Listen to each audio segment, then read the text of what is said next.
सोचिए कि रात का समय है। हम सबके हाथ में जो फोन होता है ना, उसकी स्क्रीन पर अचानक एक टाइमर टिक टिक करने लगे। और आप उसे बंद करना चाहें पर वो हुई ना। बिल्कुल।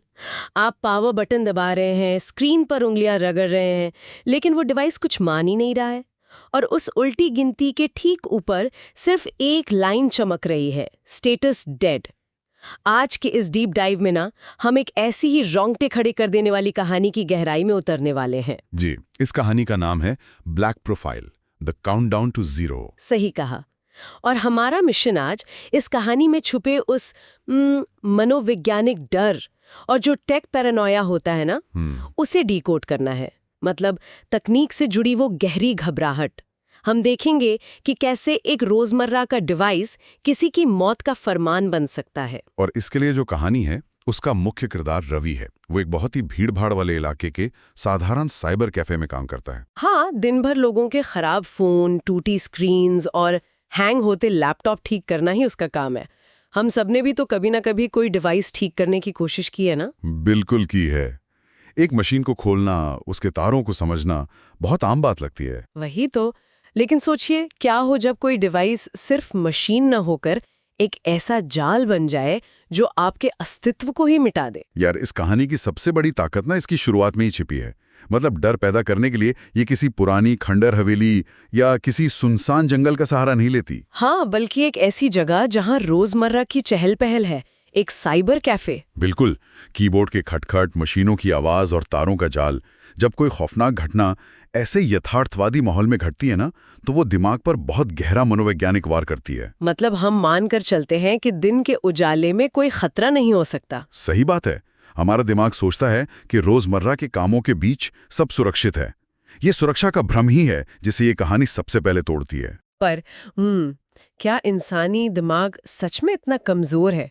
मतलब अनजान डिवाइस देखकर हम उसे महज एक तकनीकी खराबी भी तो मान सकते हैं ना। मान तो सकते हैं। तो फिर इस कहानी में वो अलौकिक डर आता कहाँ से है? स्रोत के अनुसार ना, ये रहस्य तब गहराता है जब रात के करीब 9 बजे कैफे में एक ग्राहक आता है। कैफे बस बंदी होने वाला है जी। और वो ग्राहक एक काले हुडी में है, उसका आधा चेहरा अंधेरे में छुपा हुआ है। वो बिना कुछ कहे काउंटर पर एक फोन रखता है और भारी आवाज में कहता है कि इसका पासवर्ड हटाना है। जो कि एक टेक्नीशियन के लिए बहुत नॉर्मल सी बात है। लेकिन जो डिवाइस काउंटर पर रखा गया है वो कुछ अलग है। वो फोन पूरी तरह से काले रंग का है। मतलब उस पर कोई ब्रांड नहीं है। बिल्कुल नहीं। ना एप्पल ना सैमसंग, कोई लोगो नहीं है उस पर। और उसकी स्क्रीन पर सिर्फ 2 शब्द चमक रहे हैं, प्रोफाइल एक्टिव। अच्छा। और जब रवि उस अजनबी से पूछता है कि इसका पासवर्ड क्या है, तो वो अजीब सी मुस्कान के साथ जवाब देता है, अगर पासवर्ड पता होता तो मैं यहाँ नहीं आता। अरे बाप रे, ये तो बहुत अजीब है। और सुनिए, मुझे सबसे ज्यादा उलझन तो तब हुई जब स्रोत में बताया गया कि उस अजनबी की आवाज ऐसी थी जैसे 2 लोग एक साथ बोल रहे हों, एक भारी आवाज और एक फुसफुसाती हुई आवाज। एक बिना ब्रांड का काला फोन और ये दोहरी आवाज। वही तो। शुरू में मुझे लगा कि ये डार्क वेब का कोई हैकर होगा जो वॉइस मॉड्यूलेटर इस्तेमाल कर रहा है। पर क्या ये तकनीक की आड़ में किसी सुपरनैचुरल खतरे की तरफ इशारा कर रहा है? ये एक बहुत ही अहम सवाल है। दिमाग को यही समझ नहीं आ रहा कि दुश्मन असल में कौन है। देखो, ये फियर ऑफ द अननोन यानी अज्ञात के डर का एक बहुत क्लासिक उदाहरण है। अच्छा, कैसे? इंसान का अवचेतन मन ना हमेशा अपने आसपास पैटर्न्स और जानी पहचानी चीजें खोजता है, क्योंकि उसी से उससे सुरक्षा का एहसास होता है। जब हम फोन पर कोई लोगो देखते हैं तो दिमाग को सिग्नल मिलता है कि इसे इंसानों ने बनाया है। हाँ, मतलब इसके पीछे कोई कंपनी है, कोई जिम्मेदारी है। लोगो ना होना ये संकेत देता है कि ये डिवाइस हमारी इंसानी दुनिया का हिस्सा ही नहीं है। ये तो हुई डिवाइस की बात। लेकिन उस आवाज का क्या?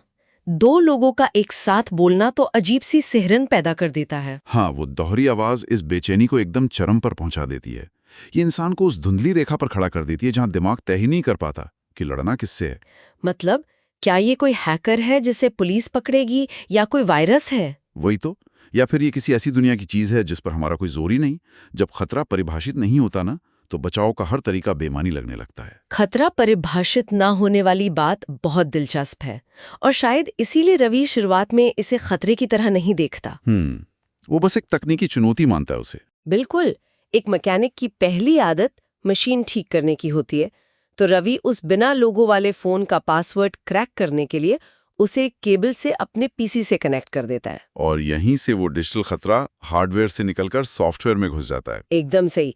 जैसे ही फोन कनेक्ट होता है उसकी स्क्रीन अपने आप ऑन हो जाती है। उसमें सिर्फ एक ही ऐप मौजूद है, ब्लैक प्रोफाइल। रवि जिज्ञासा में उस पर क्लिक कर देता है। और ऐप खुलते ही क्या होता है? स्क्रीन पर कई प्रोफाइल्स की एक लंबी लिस्ट आ जाती है।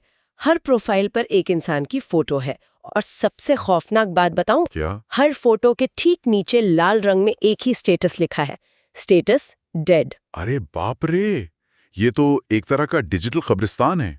मतलब एक ऐसा डेटाबेस जहां हर एंट्री किसी इंसान के मिटने का सबूत है।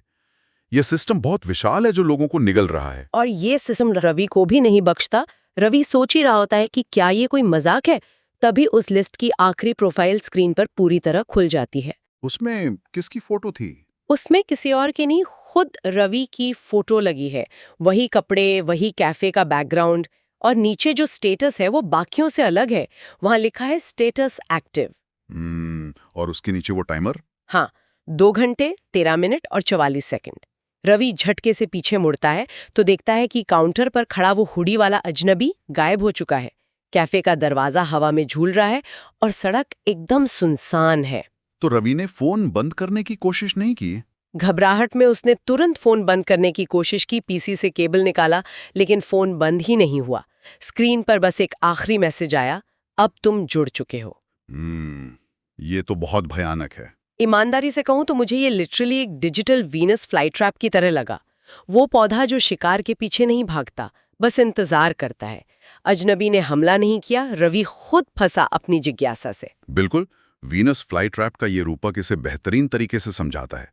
मनोवैज्ञानिक भाषा में ना इसे इनएविटेबिलिटी या अनिवार्यता कहते हैं। मतलब अब बचने का कोई चांस नहीं। हाँ, वो मैसेज कि अब तुम जुड़ के हो, ये साफ कर देता है कि सिस्टम का हिस्सा बनने के बाद भागने का रास्ता नहीं है।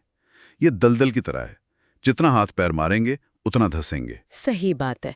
फोन तोड़ने से कुछ नहीं होगा क्योंकि खतरा उस डिजिटल प्रोफाइल में है। और इसमें जो सबसे क्रूर हथियार है ना, वो है वो टाइमर।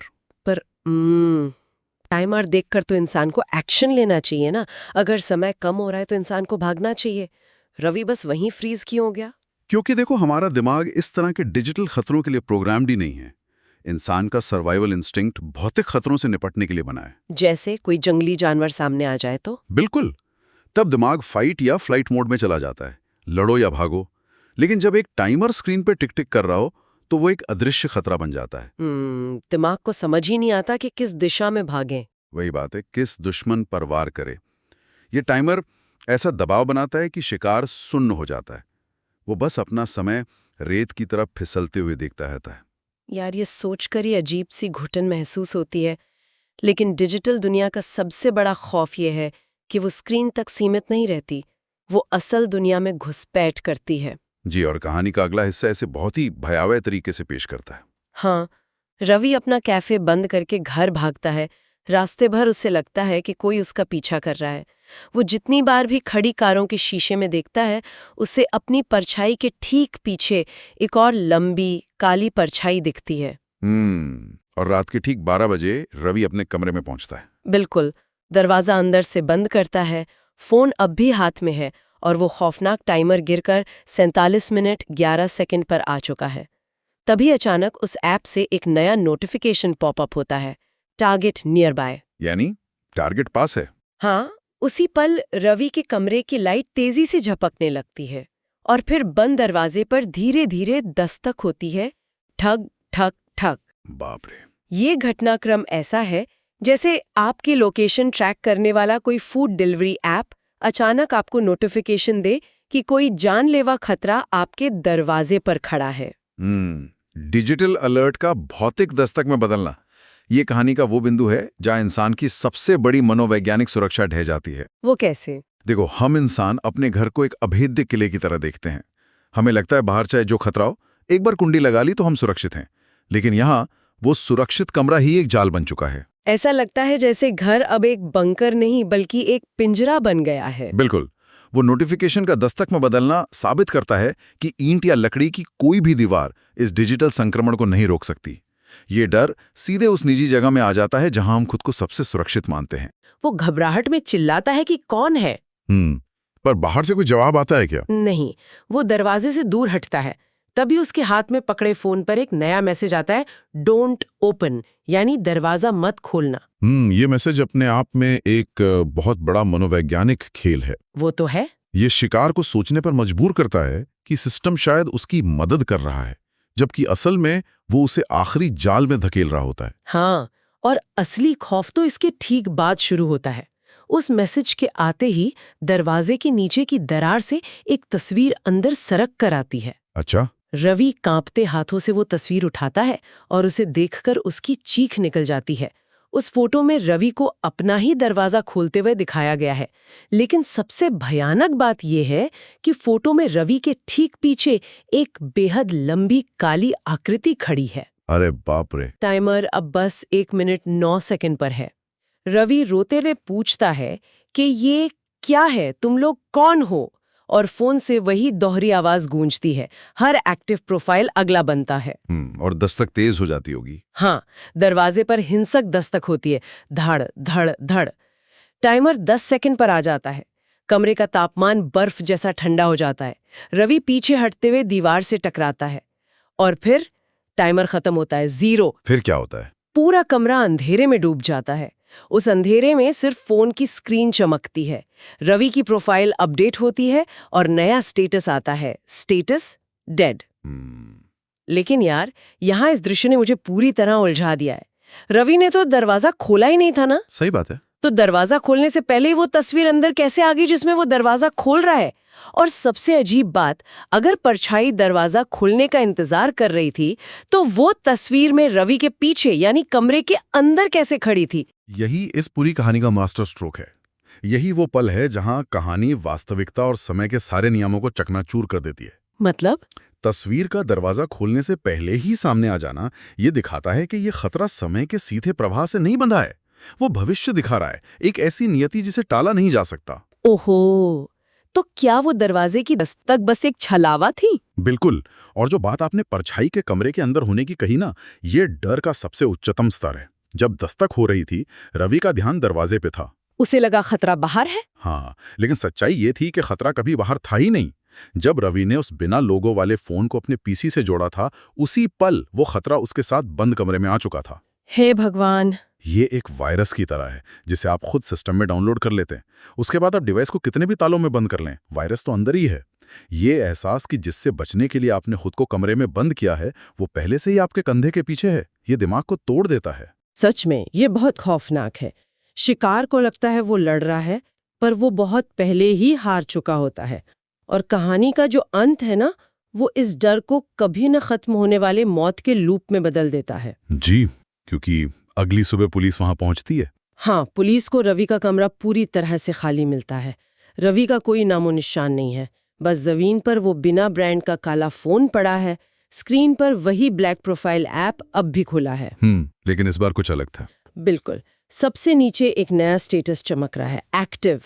और उस नए शिकार के नाम की जगह जो शब्द लिखा है वो है यू, अंग्रेजी का शब्द YOU। बाप रे। ये अंत इस बात की पुष्टि करता है कि ब्लैक प्रोफाइल कोई साधारण कातिल या भूत नहीं है। ये एक ऐसा एल्गोरिदम है जो कभी नहीं रुकता।